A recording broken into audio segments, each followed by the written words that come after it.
Hey friends, welcome back. So in today's video, we're going to talk about how to avoid the most common mistake that many people make when they start intermittent fasting or practicing time-restricted feeding or any feeding window compression, the most common of which is OMAD, eating one meal a day.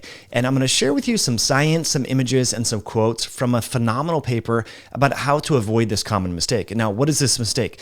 It's eating too late in the day and eating too close to bed and consuming all of your energy and carbohydrates and macronutrients late in the day. And we'll talk about why that is. Because glucose and when you eat actually, and the carbohydrates that you eat or that you consume, they influence your body's circadian clock system. Even insulin regulates and influences your body's core circadian clock machinery. So you might be noticing, well, you're intermittent fasting, but you're not getting the results that you want, or you're having sleep issues, digestive issues, or even blood sugar regulatory challenges. And part of that, hopefully, you will learn how to fix that after watching this video. Now, the title of the paper that I would like to share some quotes from and as we go through this is titled Carbohydrate Intake and Circadian Synchronicity in the Regulation of Glucose Homeostasis. So if we break that down, carb intake, it influences your circadian clock physiology, and it also influences glucose balance or homeostasis. So we're going to talk about some really interesting things. Now, we know that as the day goes on, we get less glucose tolerant, we get more insulin resistant. So you should really structure your feeding window, whatever sort of feeding window compression that is. If you're eating in an 8-hour window, a 10-hour window, 12-hour window, whatever, you should probably, and this is a season when carbohydrates are available. We have berries, potatoes, tubers, things like that are usually in season during the summer months as you watch this, presumably. So I'm a fan of eating what's grown locally to you within a 100-mile radius and eating seasonally as long as your body agrees with what you're eating. So having more carbohydrates earlier in the day and more protein and fat later in the day. Not only will that help sort of optimize and synchronize your body's circadian clock system, but it facilitates and it is in harmony with your natural physiology, again, because you get more insulin resistant as the day goes on. And we'll talk about why and how when you eat carbohydrates later in the day, that can raise cortisol, and that cortisol can antagonize insulin signaling and lead to dysfunction in not only your sleep and melatonin signaling, but also insulin and glucose regulation and potentially fat oxidation. So I'm Mike Mutzel. If you're enjoying this content, there's a few ways you can support this podcast. Just hitting that like button. You can share this video over on Instagram, and be sure to text this video to a friend and say, please watch this. Again, only if you enjoy this. If you don't enjoy it, you don't have to share it. If you feel that this information is helpful to you after watching, please share this, because that's how we tell the YouTube algorithm, hey, more people should get notified when we post videos. So let's get into it. Let's talk about what time-restricted feeding is and why that is my preferred method of intermittent fasting and avoiding the common mistake of bookending your day with a lot of food. Okay, so I'm a big fan of eating early and sleeping early because the science actually supports this. You're more insulin and glucose sensitive in the morning compared to the evening. Now, there are several different studies that are highlighted in this research paper that we're going to dive into, but essentially, time-restricted feeding helps you optimize your body's core circadian clock machinery. As this article goes on to say, time-restricted feeding restores the active phase of the circadian clock system, synchronizing core circadian clock genes.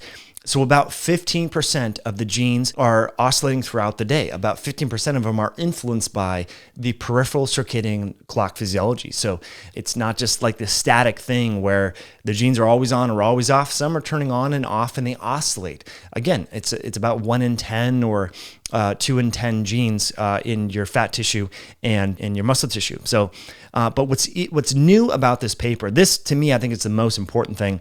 Insulin is an influencer of the peripheral circadian clock system. Now, this is new information. This is especially new for people that are taking exogenous insulin, both type 1 and type 2 diabetics, especially if you're taking insulin and you have sleep issues, insomnia issues, or body composition issues, you might want to consider when you're dosing your insulin. And we can also talk about when you're dosing supplements. So you would probably want to dose blood sugar health supporting supplements later in the day when your insulin resistance starts to get progressively worse for most people, especially as you age. So insulin was reported to be a Zeitgeber, and this is a German word for an influencer of the circadian clock system. Let's take a pause here and talk about what a Zeitgeber is. This would be sunlight in the morning. This would be darkness at night. Temperature, meal timing, and all of that. So insulin is in a way influencing your circadian clock system.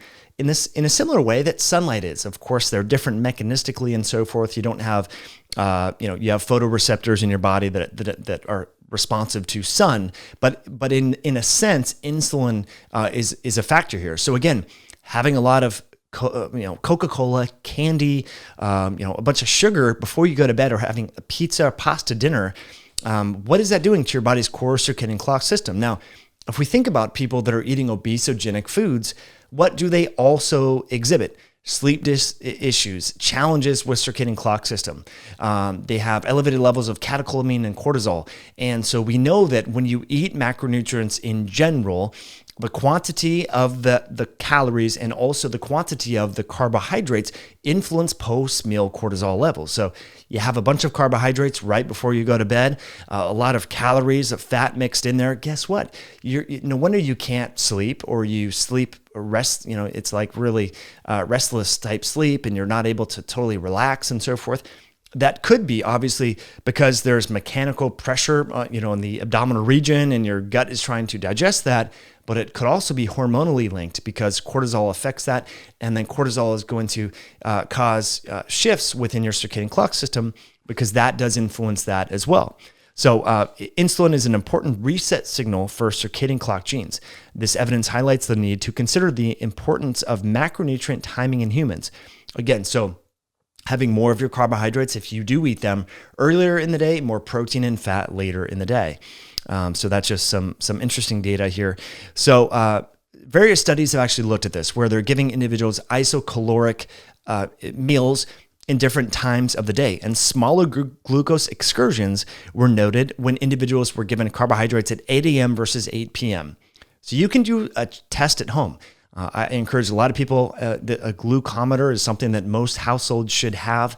They cost about $29, and if you get the finger pricking device and so forth, that's another $15. So it's all in, it's about $45-ish from your local drugstore. Just go the nearest drugstore to your home, go down there this weekend, get a glucometer and a 28 gauge, lancet where you can prick your finger and start testing your glucose, and just see if you have what you normally would eat at dinner in the morning as opposed to at dinner.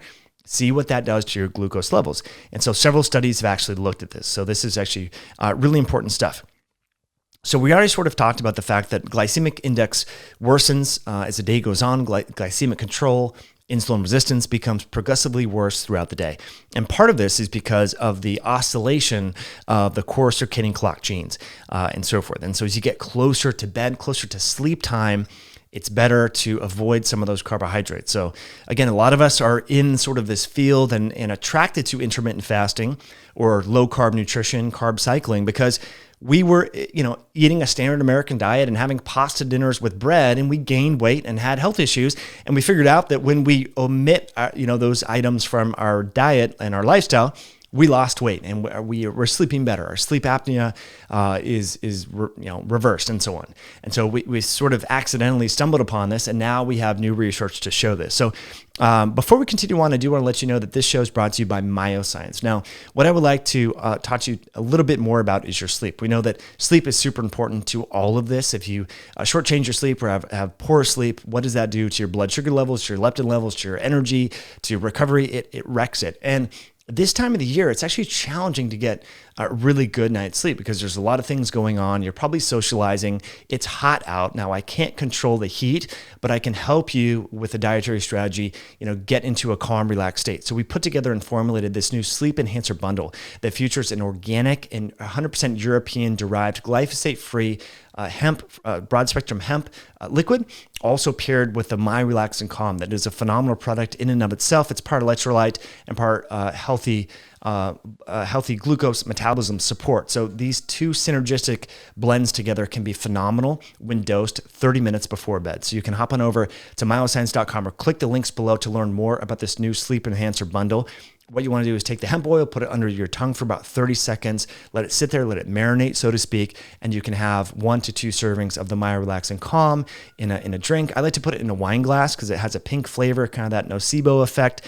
and you can support your sleep. So you can use the coupon code INSIDER17 to save 17% off this formulation. So this is a really good savings on this Sleep Enhancer bundle. Again, INSIDER17 over at myoscience.com. That's MYOXCIENCE.com to check out that. Let's continue on and talk a little bit more about the hormonal effect of sleep. Now, I already kind of hinted at the fact that eating late, not only does that create mechanical stress on your gastrointestinal tract, but anytime you eat a meal, this is really important to know this, friends, because in the naysayers that say intermittent fasting is stressful, intermittent fasting raises cortisol, intermittent fasting is bad for the adrenal glands, we also need to keep in mind that when you eat food, you actually stimulate your body's sympathetic nervous system.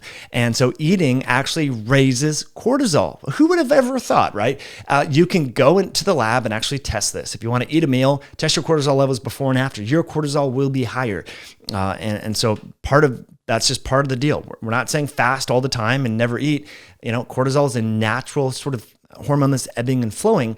And so that does sort of make sense that you should eat a little bit earlier in the day when cortisol is naturally higher compared to bookending your day with a lot of cortisol and so forth. So late night eating and eating later right before bed can elevate cortisol more so than in the AM. And this may affect both insulin sensitivity and your body's circadian clock system. And again, I just want to think about a real world example.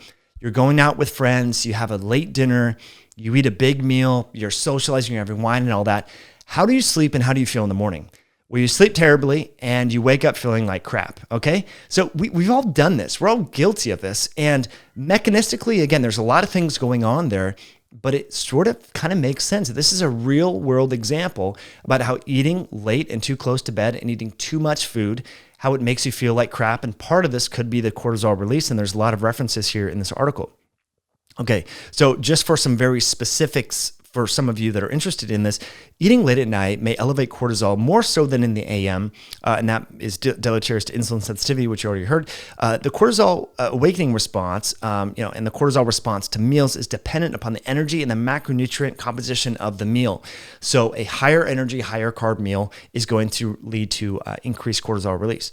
And so they go on in this article to reference many different controlled feeding studies where they're manipulating the timing of the energy and the timing of the meals, and have found that these studies indicate that manipulating carbohydrate intake towards the beginning of the day and fat and protein towards the end of the day could improve glucose metabolism, particularly for those that are overweight or at risk of insulin resistance, so diabetics, pre-diabetics, and so forth.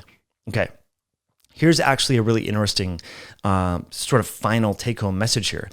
In a 3-day constant feeding human protocol study, a single large carbohydrate meal was ingested at 9:30 p.m., led to a phase advance in core body temperature, heart rate, and lower melatonin versus eating the same meal at 8:30 a.m. Together, these studies suggest that a temporal spikes in insulin induced by carbohydrate loading can alter peripheral circadian clocks in humans. So again, the novel finding here is that food influences circadian clock rhythmicity and synchronicity and the sort of amplitude or the volume of the expression of these different genes. So if you're struggling with hormone issues, if you're struggling with digestion, these are all influenced by your circadian clock system. If you're struggling with waking up, feeling energetic and having a robust cortisol awakening response, if you're struggling with fertility is influenced by and menstrual rhythmicity is influenced by the circadian clock system.